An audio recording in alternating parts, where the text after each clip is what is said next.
Bueno, vamos a empezar esta mañana con algo especial que Dios puso en el corazón de Joana, que nos quiere compartir. Y bueno, venga para acá, China. Venga para acá, China.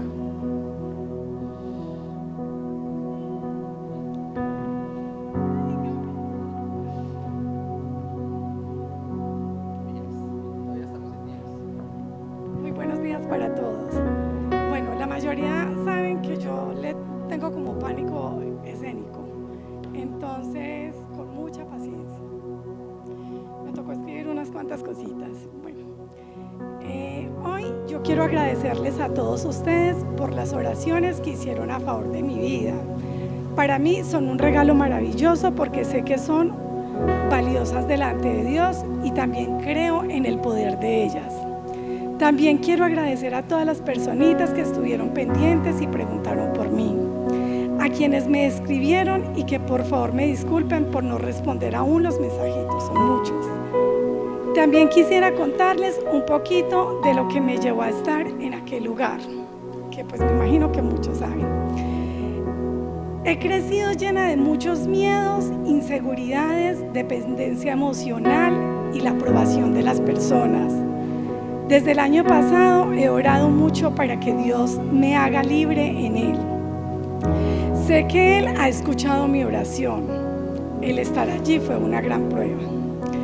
Pues me empezó a ser muy consciente de mis diálogos internos. Yo nunca tuve el cuidado de la forma en que me hablaba. Por eso Dios nos dice que somos templos del Espíritu Santo. Tenemos que tener mucho cuidado en la forma que nos hablamos. Estos diálogos internos me llevaron a la ansiedad, a la depresión.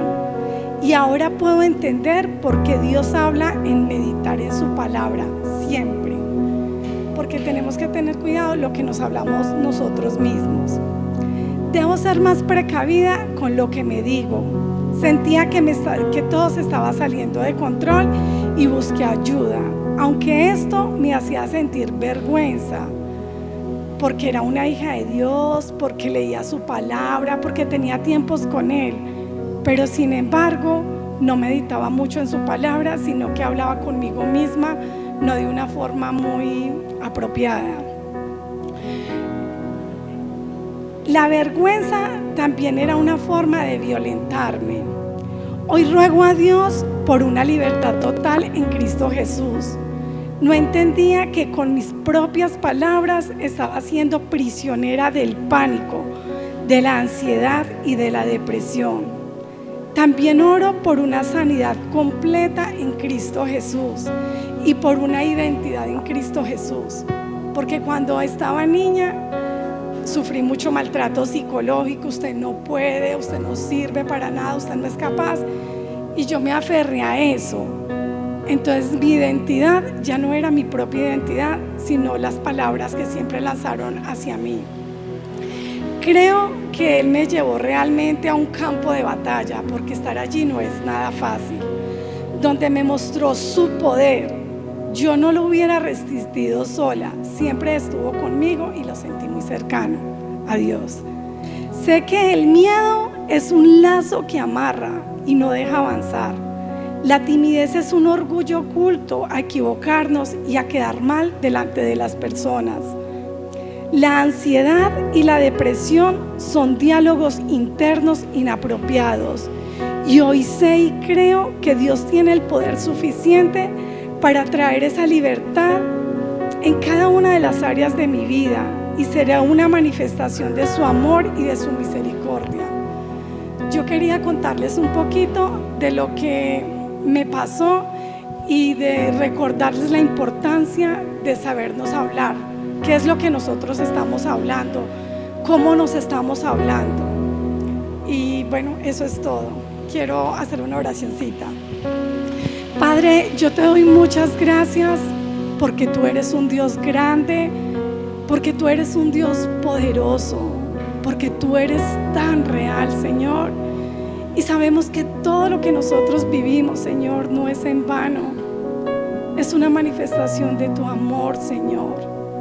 Yo te pido perdón, Señor, porque siempre he buscado la aprobación de las personas, sin importar en qué lugar estás tú. Yo te pido perdón, Señor, porque yo muchas veces he buscado tus manos y no tu rostro, Señor.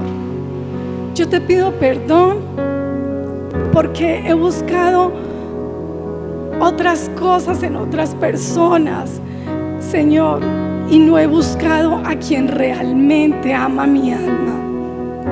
Yo te pido, Señor, que como yo, hay muchas personas que necesitamos tener libertad en Cristo Jesús, una sanidad completa desde lo más profundo, Señor, de nuestro interior, y que tú nos muestres, Señor, realmente quién somos para ti. Por favor, danos esa identidad, Señor. Ayúdanos a vivir para tu gloria, para tu reino, y que donde quiera que nosotros estemos, Señor, no importando el lugar, tú permitas que seamos una expresión de amor y de esperanza para estas personas que aún no conocen de ti. El estar allí, Señor, yo nunca me sentí sola porque sabía que tú estabas a mi lado, porque tú eres real y porque tú eres quien pelea por nosotros. Gracias por tanta fidelidad, gracias por tanto amor.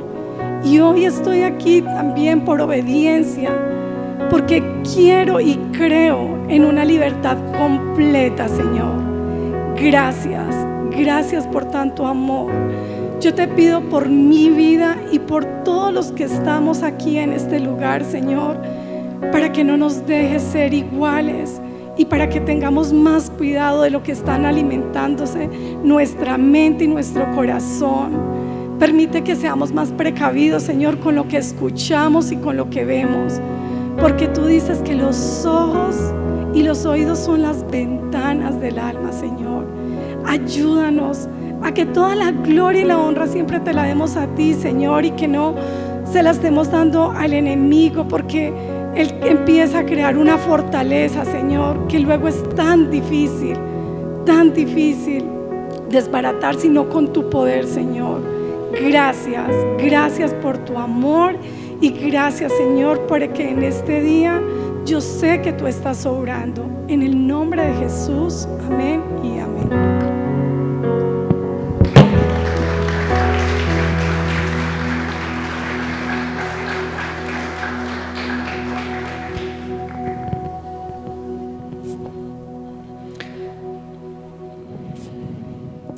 Bendito Dios, que nos acompaña en las buenas y en las malas, ¿sí o qué? Dios no es como nosotros que salimos corriendo cuando todo se empieza a poner medio grisecito. Y me parece muy lindo que podamos ver y es algo que está muy relacionado a lo que compartía Joanita con lo que Dios me enseñó para poder hablar hoy. Y esto empieza diciendo: soy prueba de la gracia de Dios. Ay, qué belleza, muchas gracias. Muchas gracias. Soy prueba de la gracia de Dios. Y vamos a empezar escudriñando esta mañana la palabra en 1 Corintios 15:10. Y mientras lo va buscando, le voy a pedir el favor de que busque una hojita y un lapicero.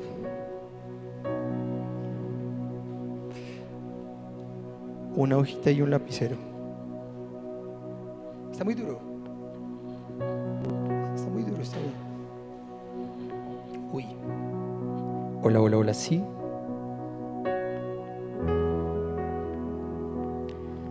Primera de Corintios 15, verso 10.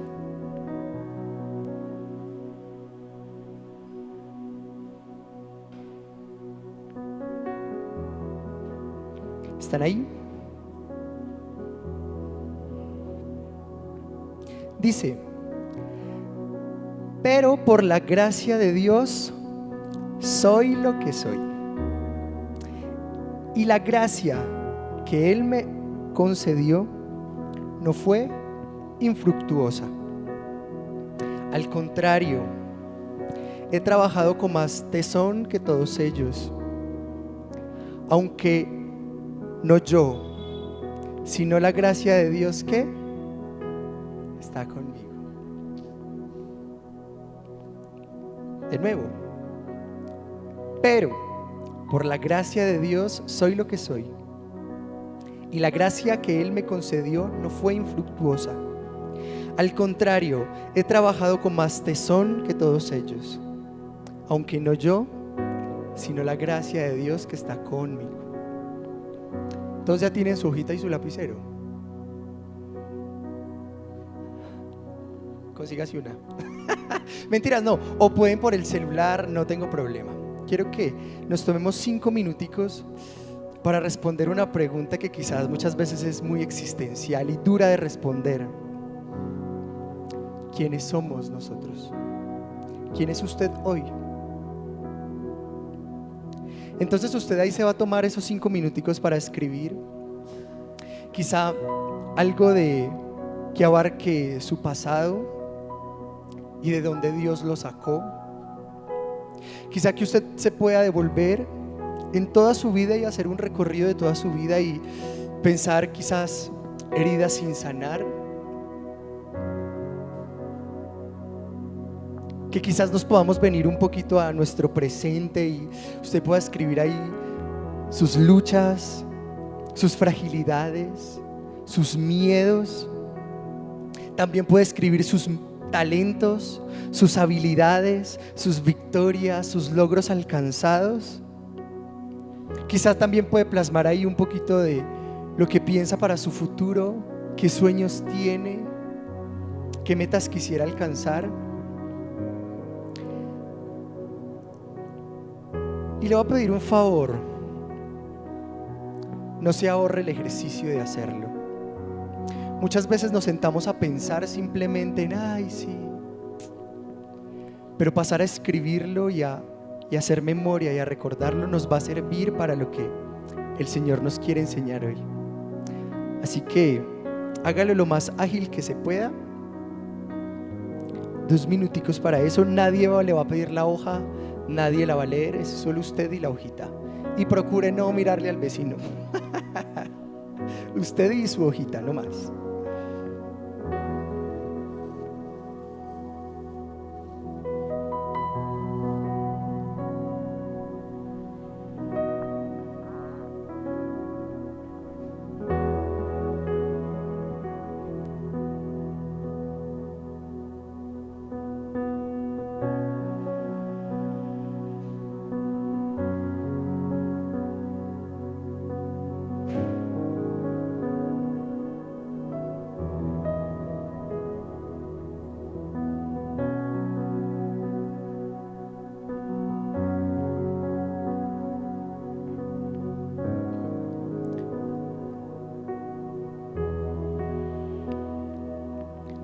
A veces mirar hacia adentro es difícil.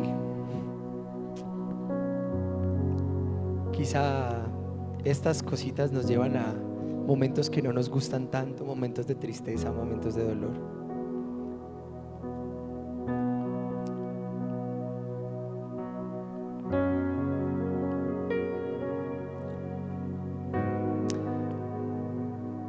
Hace poco nosotros, el grupo de alabanza, tuvimos un retiro muy especial.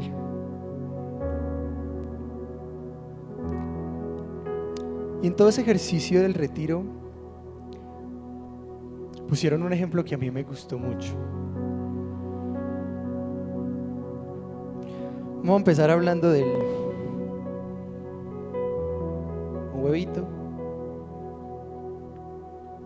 y de una papa. Vamos a hablar primero de la papa. Y me van a ayudar, a mí me gusta que hablen. Si no, vea, por mentira. Características de una papa. Dura. ¿Qué más? ¿Ah? Mugrosa. ¿Qué más? Áspera. Comestible. ¿Qué? Pesada.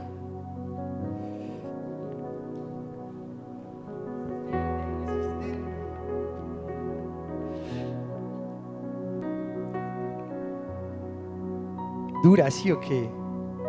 Difícil de penetrar, difícil de llegar al centro así, sin ninguna otra herramienta más que la mano. Muy bien. Y vamos a hablar del huevo. Esta cita. El huevo. Frágil. Blando. Liso. Y hacemos lo mismo. Ah, mentira. Se quiebra fácilmente. No se le puede hacer lo mismo que a la papa, ¿sí o qué? Es frágil. Ahora, si nosotros tomamos estos dos elementos, quizá nos podamos ubicar en uno de estos dos. Quizá usted ahí en todo lo que escribió pueda verse como un huevito, frágil ante muchas situaciones, fácil de romper. Cuando un huevo se rompe es difícil de recoger, porque uno lo coge y se riega por todos los lados. ¿Sí o qué? O quizá usted pueda verse como la papa y decir: no, yo resisto, yo aguanto, yo soy capaz, yo puedo lograr todo lo que me propongo. ¿Ya escogieron alguno de los dos bandos? O quizá usted pueda decir: en unas áreas soy como el huevito y en otras como una papa. ¿También?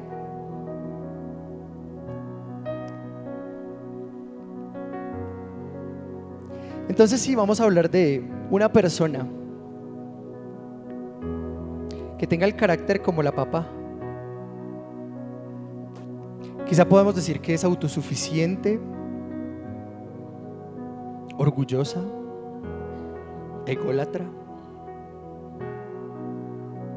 Cree que no necesita ayuda de los demás porque puede sola, porque es dura. ¿Sí o qué? Valiente. Quizás si miramos el huevito, entonces podemos asemejar a una persona con miedos, inseguridades, derrotas, fragilidades. Y bueno, vamos a estudiar 3 historias de la palabra muy conocidas, que es muy probable que todos ya las hayamos leído en algún momento, pero pidiéndole al Señor que nos dé luz a través de esto. Jueces 6.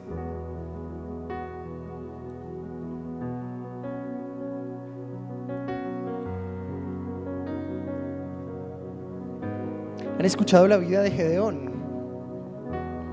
¿Quién era Gedeón? Era un juez, ¿sí o qué? Y entonces resulta que el pueblo de Israel llevaba 7 años siendo oprimido por los madianitas, por los enemigos, vamos a ponerlo así. 7 años oprimidos, donde los israelitas cosechaban y venían los madianitas y toda esa región y les dañaba todo lo que habían hecho. Les mataban a todo el ganado, a las ovejas, los robaban. Imagínense pues la opresión que tenían. No los dejaban pelechar y llevaban 7 años en las mismas. En la historia de Gedeón, pues hacia atrás habían otras opresiones, pero por los,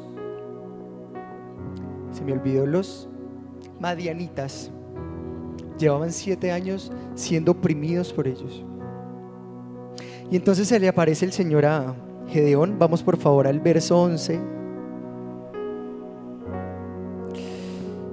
Dice: el ángel del Señor vino y se sentó bajo la encina que estaba en Ofra, la cual pertenecía a Joás, el clan de Abiezer, hijo de Gedeón. Su hijo Gedeón, estaba trillando el trigo en un lagar para protegerlo de los madianitas. O sea que estaba por allá escondido trabajando para que los madianitas no lo pillaran y no se le robaran lo que estaba haciendo.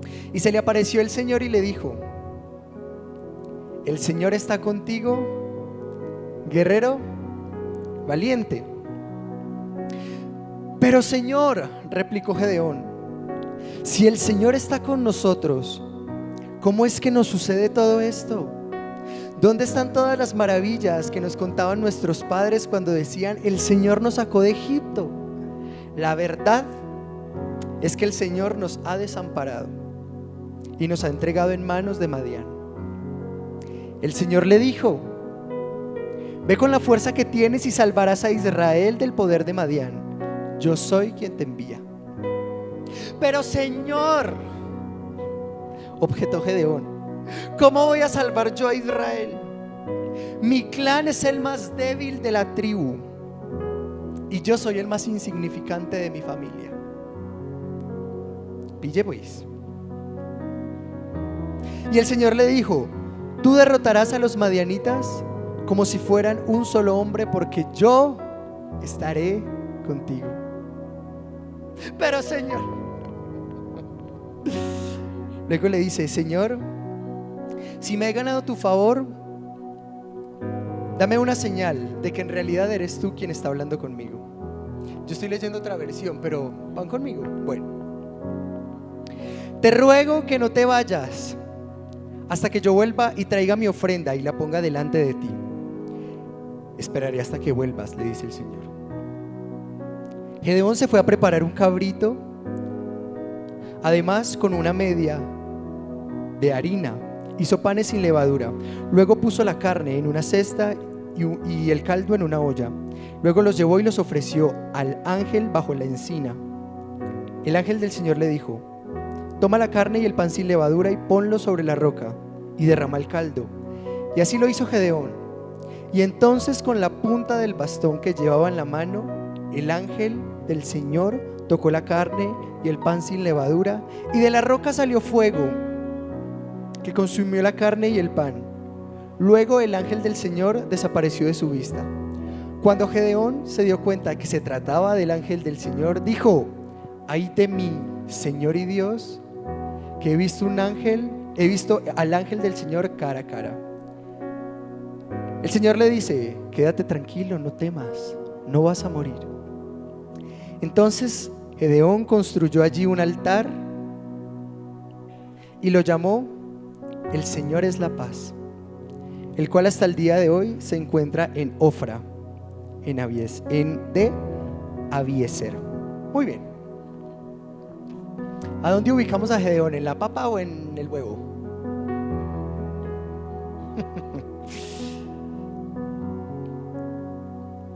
Vamos a empezar hablando qué piensa Dios de Gedeón. ¿Cómo está viendo Dios a Gedeón? Empieza en el verso 12 diciéndole: guerrero valiente. Luego en el verso 14 le dice: ve con la fuerza que tienes. Luego en el verso 16 dice: tú derrotarás a los madianitas como si fuera un solo hombre. En el verso 23 le dice: tranquilo, no vas a morir porque yo estoy contigo. ¿Cómo lo ve Dios?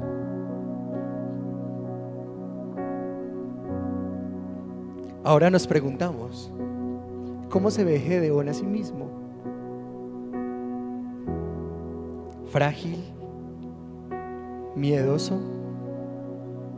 Empieza en el verso 13 diciéndole: Señor, es que tú me has desamparado. O sea que se siente solo. En el verso 15 dice: mi clan es el más débil. Todo el grupito de él es el más débil de toda la tribu. Y de todo ese clan yo soy el peorcito, el más insignificante. En el verso 17: Señor, dame una señal si eres tú. O sea que poco también creía, no sabía qué decimos ahí.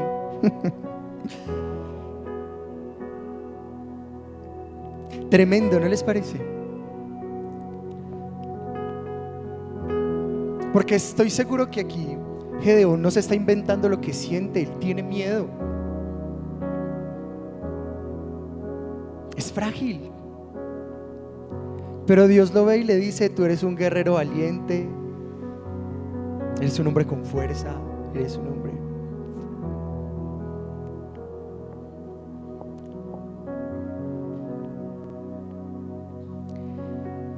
Les voy narrando un poquito la historia porque nos coge la tarde.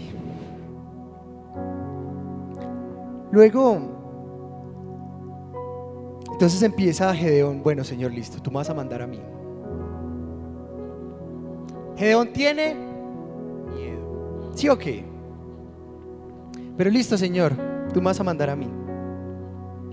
Entonces luego el Señor le dice: tranquilo, no vas a morir. Eso de cierta manera, no sé, debería darnos como un poquito de esperanza. Que el Señor a nosotros nos diga: tranquilo, es que vas conmigo, yo soy el que va a pelear, todo bien. Soy yo el que voy a estar ahí al frente, no me preocupe. Y entonces le dice: listo, Señor, ya ofrecí mi ofrenda, el Señor es la paz. Y el Señor le pone la primera misión. Listo. Lo primero que va a hacer es que va a ir a derrotar las estatuas que están adorando, su familia y todo el pueblo. Vaya y derrumbe todo eso, porque yo soy el Dios de Israel y el pueblo de Israel se había prostituido con todos sus dioses. Y empieza Gedeón: no, Señor, yo me lo imagino, Señor, pero ¿cómo? Vaya por favor conmigo ahí más adelantico, verso 27. Gedeón llevó a 10 de sus siervos. Ah, no, esto está más atrásito.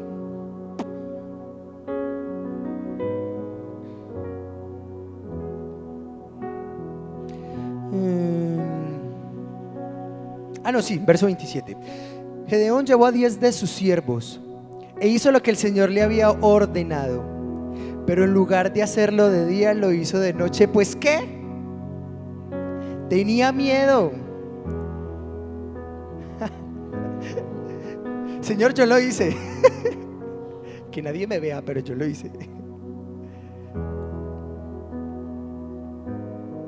Luego el Señor empieza un trato con Gedeón y tiene que empezar un proceso. Gedeón sigue muy incrédulo en todo lo que el Señor le manda hacer. Ya le había pedido una prueba y el Señor se la había confirmado, ¿sí o qué? Luego más adelante vuelve Gedeón y aparece: Señor, si eres tú, vuelves y me lo confirmas. Yo voy a poner un trapito afuera y si aparece mojado el trapito y todo el resto seco, es porque tú sí me mandaste. Y ahí sí, vea. Y el Señor: hágale pues. Se acostó Gedeón, al otro día se levantó y el trapito dice que lo exprimió y llenó una taza con agua y todo el resto estaba seco. Señor, pero si eres tú, vea, esta vez sí. Otra vez Gedeón: ahora vamos a hacerlo al revés. Yo pongo la misma toallita, pero antes que aparezca todo mojado y el trapito seco. Y me alegra el corazón de cierta manera ver la paciencia que Dios tiene. Porque Dios no se sienta a pelearle con Gedeón, a decirle: incrédulo, es que yo ya le dije, es que usted, ¿por qué no me cree? Es que yo soy Dios y usted. A veces queremos saltar a los resultados de los procesos sin vivir el proceso. Y a veces Dios tiene más paciencia en el proceso que nosotros mismos, en todo lo que podamos vivir. Nosotros queremos que se solucione así, que el Señor coja la varita y se solucione. Y al Señor no le gusta así, al Señor le gustan los procesos. Y entonces el Señor le dice: listo, hágale pues. La ultimita. Y efectivamente, el Señor se lo confirmó. ¿Ustedes qué dicen? ¿Se le quitó el miedo a Gedeón después de las 3 confirmadas?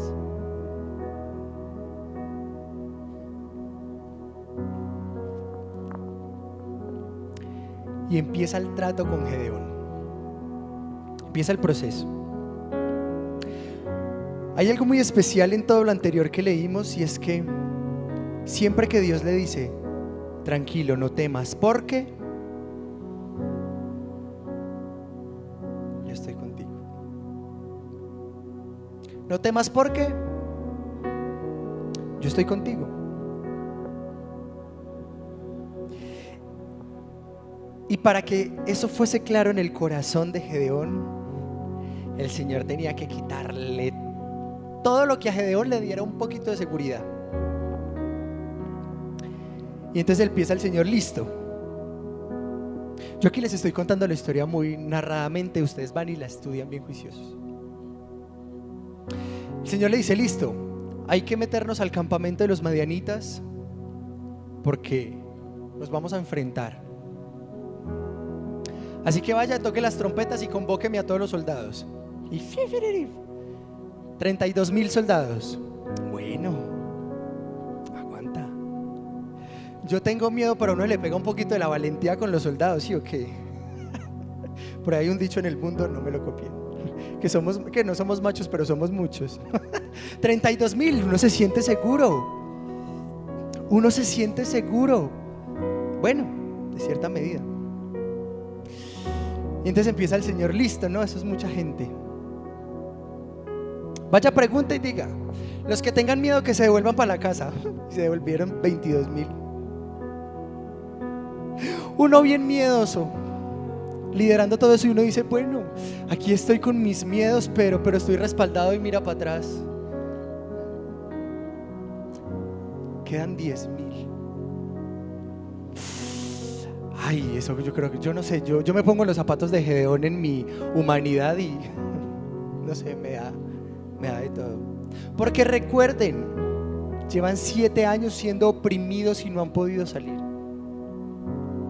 de esa opresión. Entonces el Señor mira a Gedeón y a sus 10,000 soldados, y uno dice: bueno, todavía aguanta un poquito. Y el Señor: no, hay mucha gente. Hay mucha gente. Vamos a ver una cosa: vaya y póngalos a un río a tomar agua, y los que tomen agua de cierta forma los separa y los otros los separa. Bueno, el Gedeón hizo como el Señor le había mandado. Y luego el Señor le dice: no, devuélvame a esos 9,700. De 10,000 se fueron otros 9,700 y quedan 300. Vaya pues haciéndose la historia en la cabeza de qué es lo que está pasando con Gedeón. Quedan 300 hombres para pelear contra un pueblo que lleva 7 años oprimiéndolos y no han podido salir de esa opresión. Y Gedeón liderándolos, muerto de miedo. Entonces hasta ahí yo leía, y yo: bueno, Señor, ¿qué haría yo? Yo voy con 300, pero me arma bien. O sea, que eso espaditas, no, a mí me da escopetas desde lejos, o catapultas, o algo que... Y el Señor: listo, vamos a armarnos para ir a pelear. Y el Señor y Gedeón: listo, ¿cuáles son las armas? Trompetas, antorchas y ollitas de barro.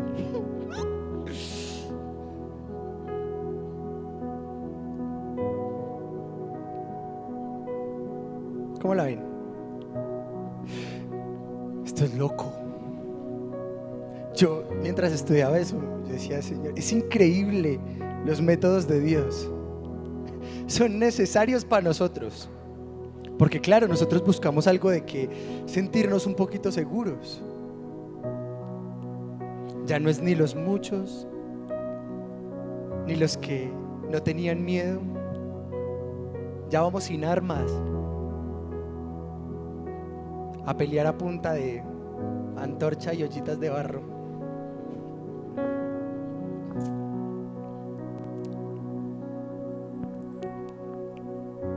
Miren, Dios tuvo que derribar todo aquello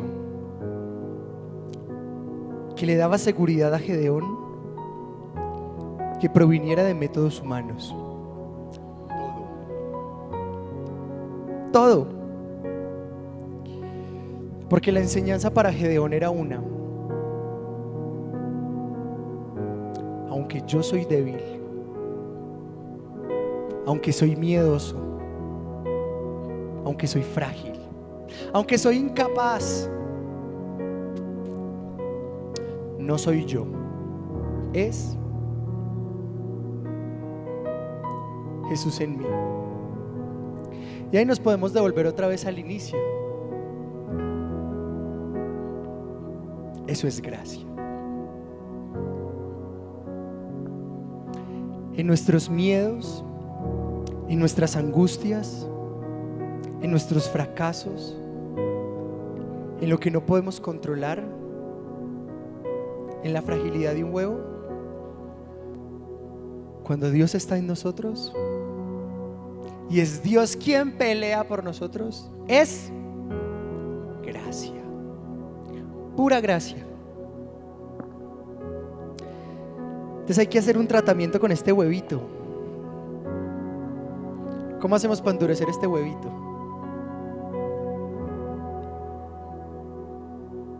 Vamos a sumergir este huevito en agua caliente. Aquí no tengo agua caliente para hacerles el ejemplo, pero ustedes se me lo imaginan, listo. Y vamos a llamarle a esa agua caliente la gracia. Por el momento metemos el huevito en la gracia y más tarde lo abrimos a ver qué pasa. Mentiras. ¿Entendemos un poquito qué fue lo que pasó con Gedeón? ¿Cómo Dios obra con las fragilidades del ser humano? Acompáñame por favor ahí más adelantico a Jueces, capítulo 8, verso 22 y 23. Dice: entonces los israelitas le dijeron a Gedeón: gobierna sobre nosotros, y después de ti tu hijo y tu nieto, porque nos has librado del poder de los madianitas. Pero Gedeón les dijo: yo no los gobernaré, mi hijo tampoco, solo el Señor los gobernará. ¿Sirvió el proceso de Gedeón?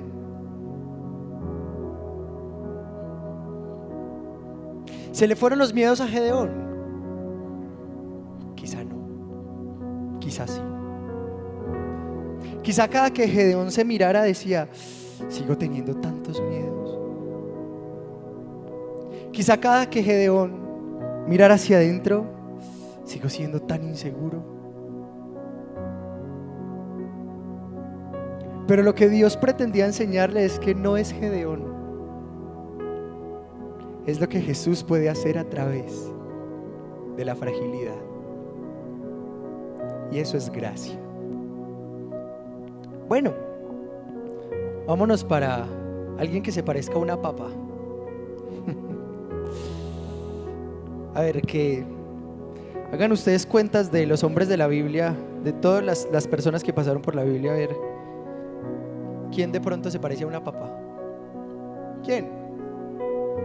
Pedro, por ahí dicen. Sansón, otro. Faraón es otro. David, Pablo, muchos, ¿sí o qué? Juan, capítulo 13, verso 36.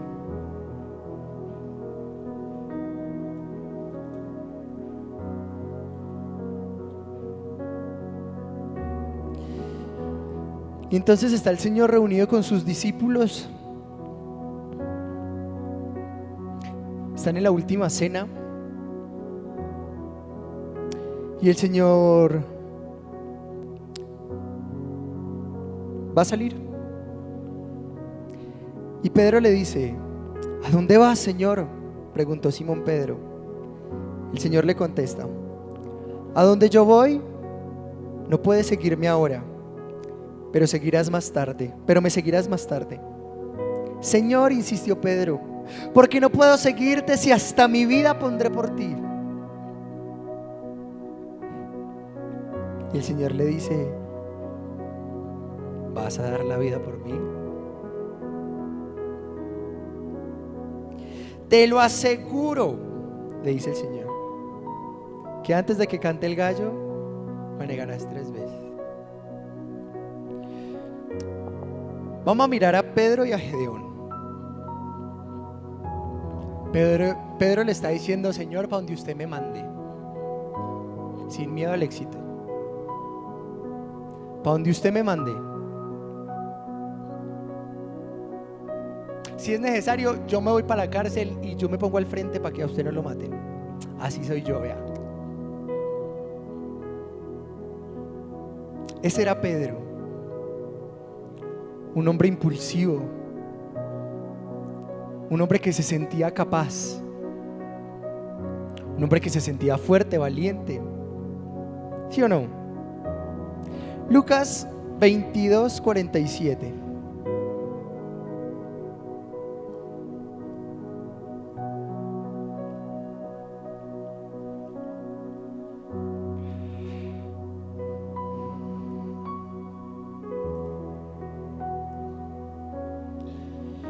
Lucas 22:47. Terminaron la cena, el Señor salió y van a arrestar a Jesús. Dice verso 47: todavía estaban hablando de Jesús cuando se apareció una turba, y frente a ellos iba uno de los 12, que se llamaba Judas. Este se acercó a Jesús para besarlo.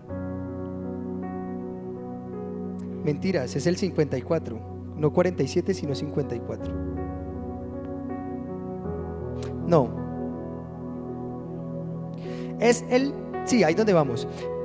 48. Pero Jesús le preguntó: Judas, ¿con un beso traicionarás al Hijo del Hombre? Los discípulos que lo rodeaban, al darse cuenta de lo que pasaba, dijeron: Señor, ¿atacamos con la espada? Uno de ellos no preguntó, sacó y ¡fium!, le mochó la oreja al sumo sacerdote. Pedro, tan impulsivo él, ¿cierto? Chisparoleto, como dicen en mi pueblo. No preguntó: Señor, ¿qué hay que hacer? Señor, ¿tú qué quieres que hagamos? Yo le dije: Señor, que yo iba a poner mi vida por usted. Y ahí fui a mochar la oreja. Y el Señor: no, Pedro, no es así. No es así como funciona. Y empieza el proceso de Pedro. Está ahí más adelantico. Ahora sí, vámonos para el verso 54. Prendieron pues a Jesús y lo llevaron a la casa del sumo sacerdote. Pedro lo seguía de lejos. Pero luego, cuando encendieron una fogata en medio del patio y se sentaron alrededor, Pedro se les unió. Una criada lo vio allí sentado a la lumbre, lo miró detenidamente y dijo: Él estaba con él. Pero él lo negó: Muchacha, yo no lo conozco. Poco después vino otro y afirmó: Tú eres uno de ellos. No, hombre, no lo soy, contestó Pedro. Verso 59. Como a 1 hora más tarde, otro lo acusó: Seguro que este estaba con él. Miren que es Galileo. Y Pedro: bendito sea mi Dios, que yo no soy. No me terqué, que no, yo no soy. Y cantó el gallo.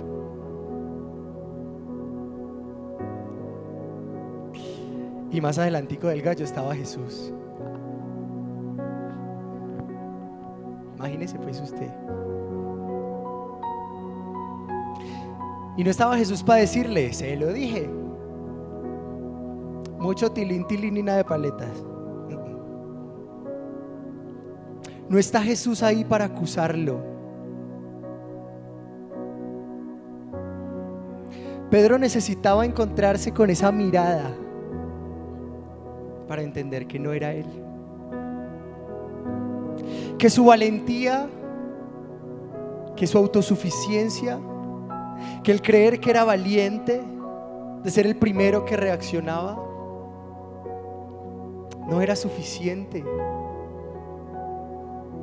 Que estar dispuesto a ir a cárceles, a pasar hambre, a ser perseguido, quizás eran buenas intenciones, pero no era suficiente. Y entonces está Pedro. ¿Qué hay que hacer con esta papa? ¿Y cómo la ablandamos? ¿Cómo? El mismo tratamiento para el huevo.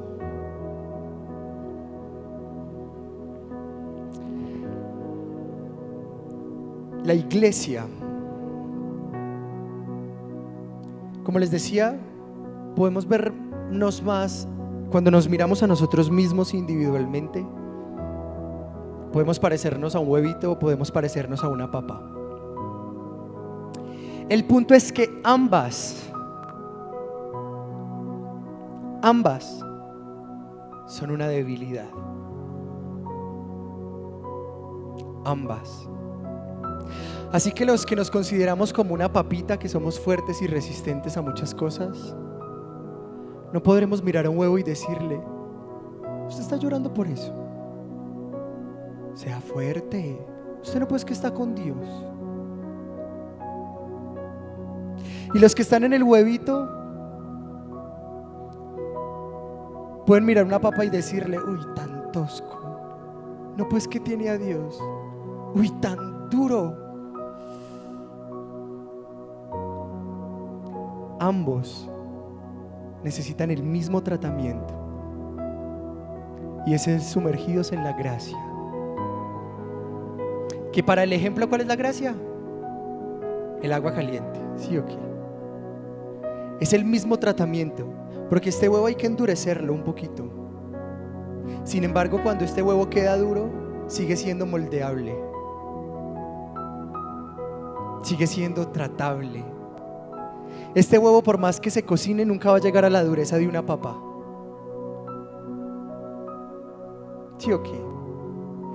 En cambio, cuando metamos esta papa al agua, nunca va a llegar a la fragilidad de un huevo derretido. Porque Dios busca llevarnos al centro, donde está Él, donde ya no son nuestras características, sino que son las características de Jesús. Donde ya no es ni Pedro ni Gedeón los que salen a decirle: Señor, ¿qué hay para hacer?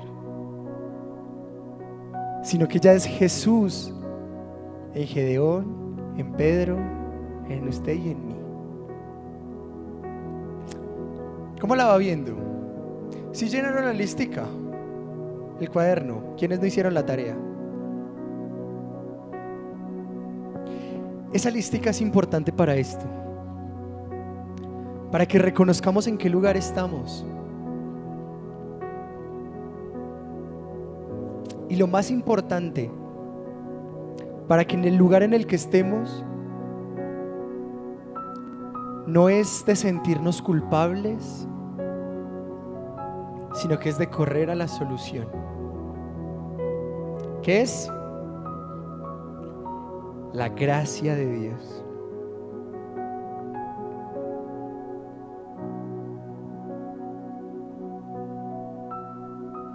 Segunda de Corintios 12, del 9 al 10.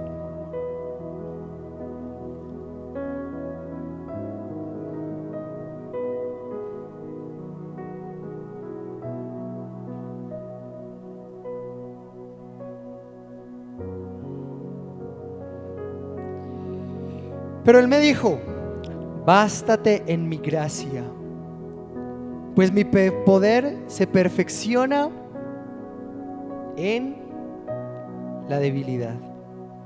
Por lo tanto, gustosamente haré más feliz alarde de mis debilidades, para que permanezca sobre mí el poder de Cristo. Por eso me regocijo en mis debilidades, insultos, privaciones, persecuciones y dificultades que sufro por Cristo. Y lea esto con la mayor alegría en el corazón. Porque cuando soy débil, entonces soy fuerte. Qué lindo. Porque la fortaleza no viene por la dureza de la papa. Esta no es la fortaleza.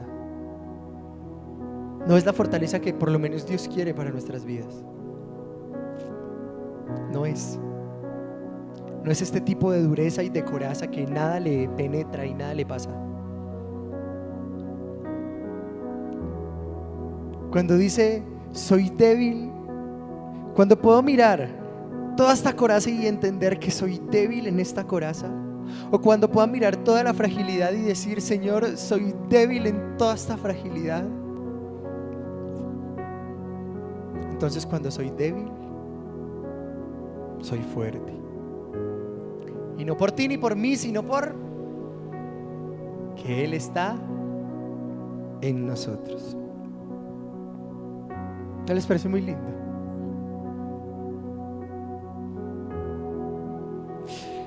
Yo estudiaba esto y de cierta manera yo hice el ejercicio que los puse a hacer a ustedes, de sentarme a mirar hacia adentro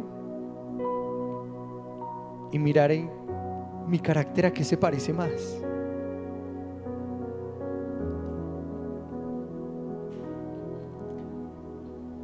Y yo considero que me parezco más a una papa. Y no por la carita, ni por el color de piel. No por eso. Quizás en muchas áreas de mi vida soy muy duro, muy tosco, orgulloso, me creo resistente ante muchas situaciones.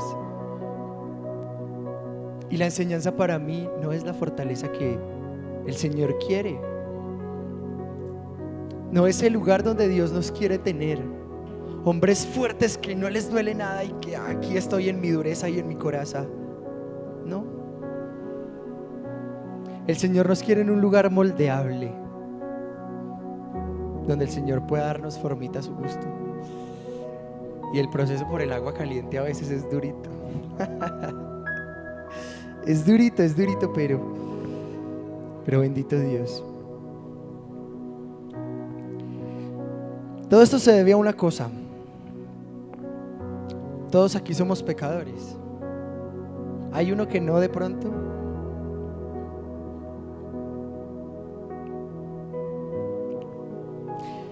Y yo me preguntaba, ¿por qué nos cuesta tanto acercarnos a la gracia si sabemos que somos pecadores?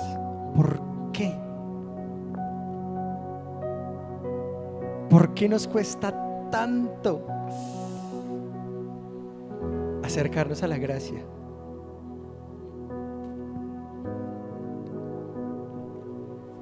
De cierta manera todos reconocemos nuestra condición. Venimos muchos años aprendiendo que por nosotros mismos es imposible ser salvos, que por nuestros propios medios es imposible agradar a Dios.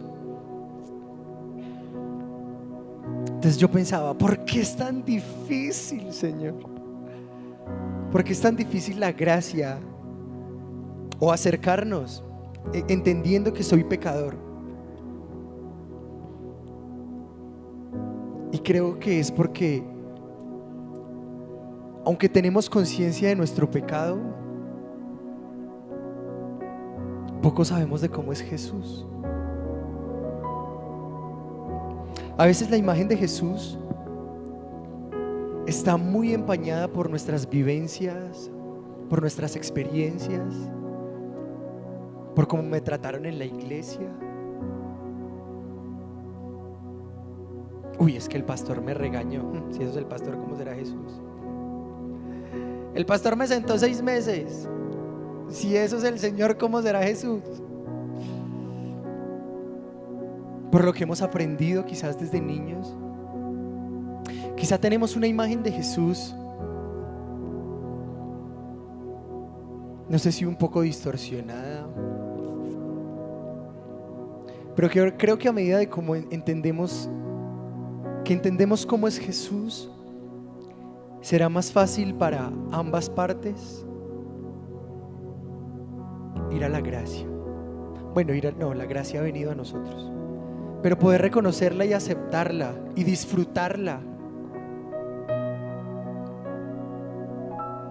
Si no tenemos conciencia de quién es Jesús, será muy difícil aferrarnos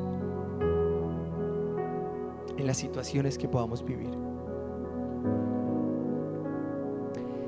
Y la tercera historia que vamos a leer, escudriñar esta mañana, he cogido la tarde.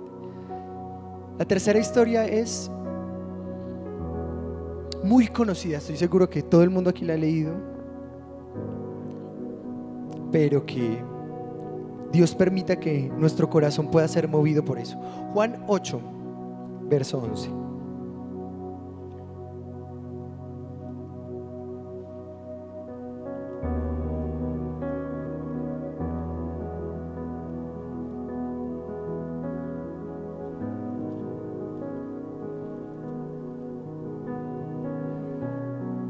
Juan 8, verso 1, perdón, del 1 al 11. Hemos escuchado por mucho tiempo la historia de la mujer adúltera, ¿sí o qué? Y conocemos bastante la historia. Verso 1 dice: pero Jesús se fue al monte de los olivos y al amanecer se presentó de nuevo en el templo. Toda la gente se le acercó y él se sentó a enseñarles. Los maestros de la ley y los fariseos llevaron entonces una mujer sorprendida en el adulterio, poniéndola en medio del grupo, y le dijeron: Maestro, esta mujer se ha sorprendido en el mismo acto del adulterio. Entonces en la ley de Moisés nos ordenó apedrear a tales mujeres. ¿Tú qué dices? Con esta pregunta le estaban tentando una trampa para tener de qué acusarlo. Pero Jesús se inclinó y comenzó con el dedo a escribir en el suelo. Y como ellos lo acusaban a preguntas, Jesús se incorporó y les dijo: aquel de ustedes que esté libre de pecado, que tire la primera piedra. E inclinándose de nuevo, siguió escribiendo en el suelo. Al oír esto, se fueron retirando uno tras otro, comenzando por los más viejos, hasta dejar a Jesús solo con la mujer que allí seguía. Entonces él se incorporó de nuevo y le preguntó: mujer, ¿dónde están? Ya nadie te condena. Nadie, Señor. El Señor le dice: tampoco yo te condeno. Ahora vete y no peques más.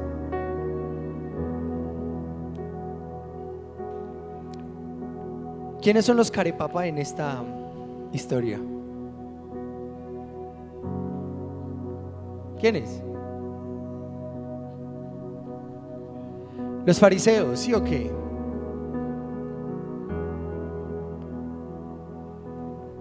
Ay.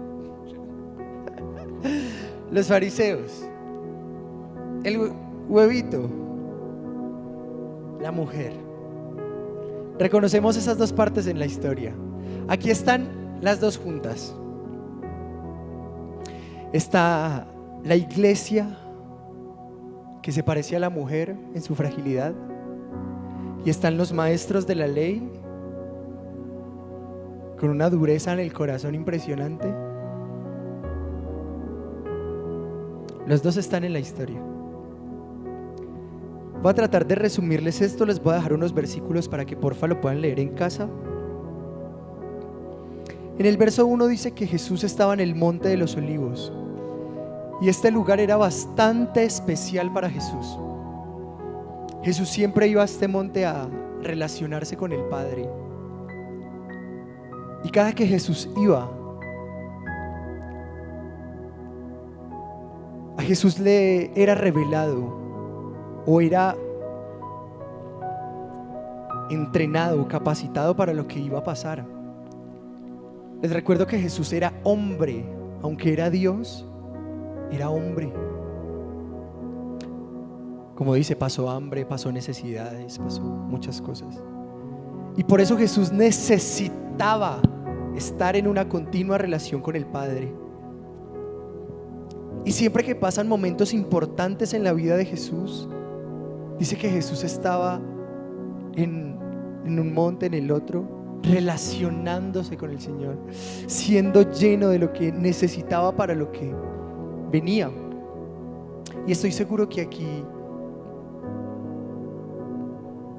Jesús preparó un momento especial con aquella mujer, empezando orando y siendo primero Él con el Padre.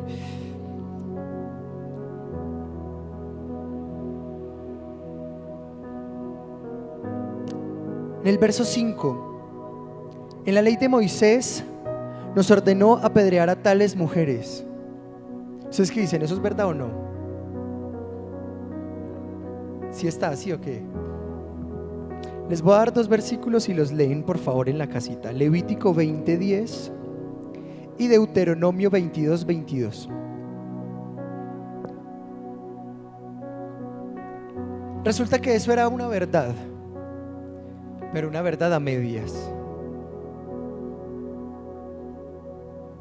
Porque la ley dice, listo, si encuentran en adulterio hay que traer al hombre y a la mujer. Ah, bueno, nos falta alguien. ¿Qué pasó con mi don? ¿Dónde está? Porque si se supone que trajeron a la mujer del mismo acto del adulterio, también estaba por ahí el otro muchacho. ¿Sí o no? Por ahí estaba. ¿Por qué no están los dos frente a Jesús? ¿Por qué no están los dos dispuestos para ser apedreados? Yo no sé, yo me ponía a pensar en, de pronto la muchacha como se tenía que poner tacones, maquillarse y todo, no se alcanzó a volar y el otro sí salió corriendo. No lo alcanzaron.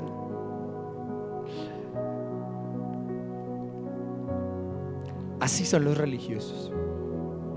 Los religiosos escogen a quién le aplican esto. Los religiosos escogen, bueno, la ley dice, pero si esa ley es aplicada a mi hijo, ¿qué tan diferente podemos ver la ley? Si esa ley se la tengo que aplicar a mis papás, a mi esposa, a mi familiar, a un amigo cercano, ¿cómo vemos la ley? Ahora peor, si esta me la tengo que aplicar a mí mismo, ¿cómo nos aplicamos la ley? Y es de lo que el Señor nos tiene que librar. Porque los religiosos en su dureza están mirando a quién le aplican la ley. A usted sí, usted pecó, usted se sienta. Usted no es digno de estar aquí en el altar o en la iglesia. Usted se equivocó. Primero vaya y organícese y luego viene y hace parte.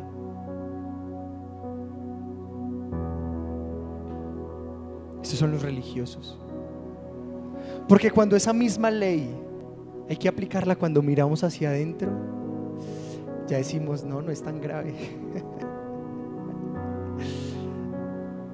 Ya decimos, ay Señor, no es tan duro. La lapidación, que era lo que el método de tortura para que una persona muriera al ser apedreada, se llamaba lapidación. Cogían a la persona que iban a apedrear, la enterraban. Dicen que a los hombres los enterraban hasta la cintura y a las mujeres hasta los hombros, de tal forma que no se podían mover. Y había una regla muy precisa para la lapidación. Las piedras no podían ser lo suficientemente grandes con que las tiraran y lo matara de una, pero no podían ser lo suficientemente pequeñas que simplemente les causara un rasguño. Era un método de tortura. Y vuelvo y digo, el objetivo no era matarla ahí mismo, el objetivo era que sufriera el proceso. Y así son los religiosos. Otra cosa importante en la lapidación: cuando iban a lapidar a alguien, cuando lo iban a matar a piedra, lo envolvían en telas y lo enterraban, con el objetivo de no ver el daño que estaban haciendo. Y así son los religiosos. El religioso está dispuesto a tirar piedras sin mirar el daño que pueda estar sufriendo otra persona, sin sentir compasión y sin entender que ese lugar también lo merece él.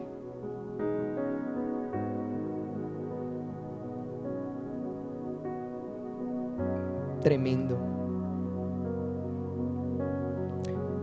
Voy a ir resumiendo porque estamos muy pasados del tiempo. Luego Jesús les dice: el que esté libre de pecado, que tire la primera piedra. Antes de eso, Jesús estaba sentado. Cuando le hicieron la pregunta: ¿tú qué dices?, me pareció muy simpático y muy de Jesús. Le dicen los fariseos: bueno, ¿tú qué dices acerca de esta ley? Y no les contestó y se puso a escribir en el piso. Como rara esa respuesta de Jesús, porque no dijo nada, se sentó a escribir en el piso. Y ellos lo atacaron a preguntas: bueno, ¿por qué? Dinos pues. Y ahí fue donde Jesús se puso en pie y dijo: el que esté libre de pecado, que tire la primera piedra. Hubo otro momento en la palabra donde Dios escribió con el dedo, ¿lo recuerdan? En los 10 mandamientos. Dios escribió con el dedo aquello que estaba mostrando a Dios, el carácter de Dios. Me pareció muy curioso que en este momento Jesús también se sentara a escribir con el dedo. En el momento de los 10 mandamientos dice la palabra que el dedo estaba desde el cielo mandando la ley de los hombres, la ley que se le fue dada a los hombres, los 10 mandamientos. Para este segundo momento no podía ser así. No podía escribirse desde el cielo. Para este segundo momento era necesario que Jesús se inclinara hasta el suelo y escribiera.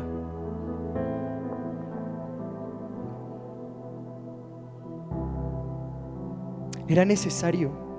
Acompáñame por favor, si Pedrito me ayuda poniéndolo ahí, Jeremías 31:33.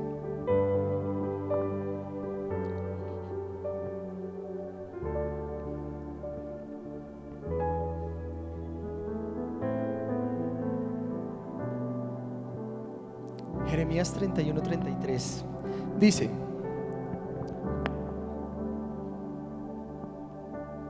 ya vamos. Muy bien. Pero este es el pacto que haré con la casa de Israel después de aquellos días, dice Jehová.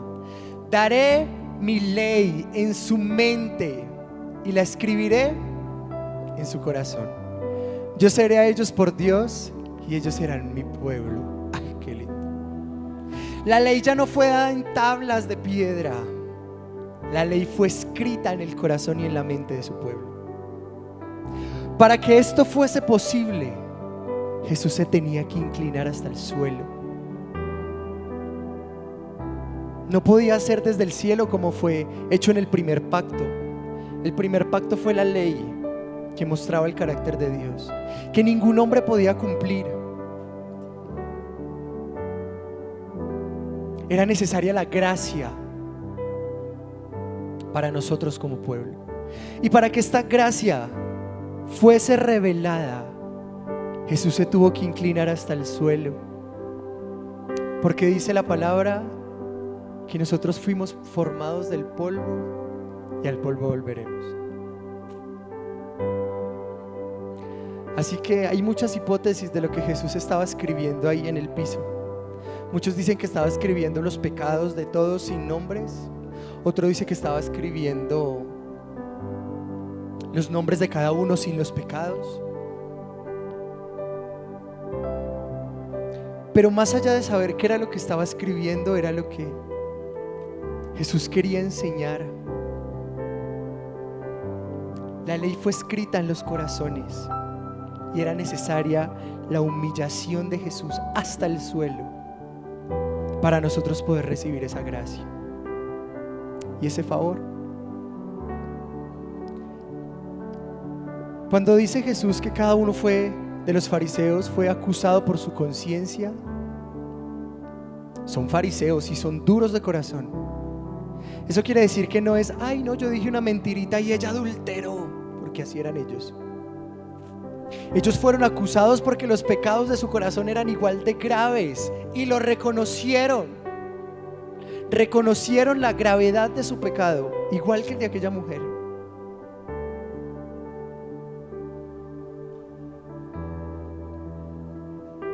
Así que la respuesta pasa para decirle a la mujer: venga, no corra para allá, que estamos en el mismo lugar. Estamos en las mismas. Usted en su fragilidad y en su pecado que quizás fue descubierto, a mí no me han descubierto lo que tengo en el corazón, pero estamos en las mismas. Quizá la historia hubiese sido muy diferente si los fariseos hubiesen reconocido su necesidad y se postran al lado de esa mujer a decirle: Señor, en mi dureza también necesito tu gracia. En mi valentía y en mi poder también necesito tu gracia.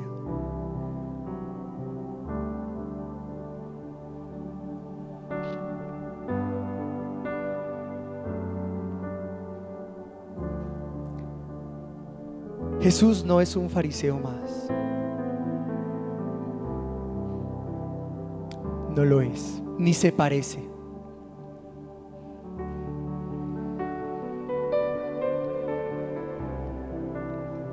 Tanto así que el nombre de esa mujer no fue expuesto en la palabra. La Biblia no lo nombra. La intención de Dios, de Jesús, no era exponer a esa mujer y a su fragilidad.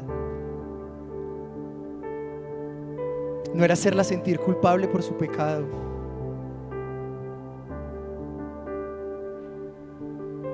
Al contrario, le dice: bueno, mujer, ¿quién la condena? Ni yo tampoco. Y ese es Jesús para ti y para mí en esta mañana. No es un fariseo más. Jesús es diferente. Es diferente. Y aunque no pasa por alto el pecado, porque le dice: vete y no peques más, pero tenía toda la autoridad de decirlo, toda, por una sola razón: porque Jesús fue el que se envolvió en las telas y su desfiguración, que todo fue expuesto, todo su dolor fue el precio del pecado. Así como nosotros debíamos quedar como aquella mujer por consecuencia de nuestro pecado, Jesús lo tomó. Por eso Él podía decir: vete y no peques más. Por eso Él puede decir: ni aun yo te condeno. Así que, mis amados, en esta mañana estamos los huevitos y las papas. Estamos ambas partes. No me preocupe, la solución es la misma: Jesús. En nuestra fragilidad es su poder el que se perfecciona. En nuestra dureza o en nuestra fragilidad es Dios quien se perfecciona.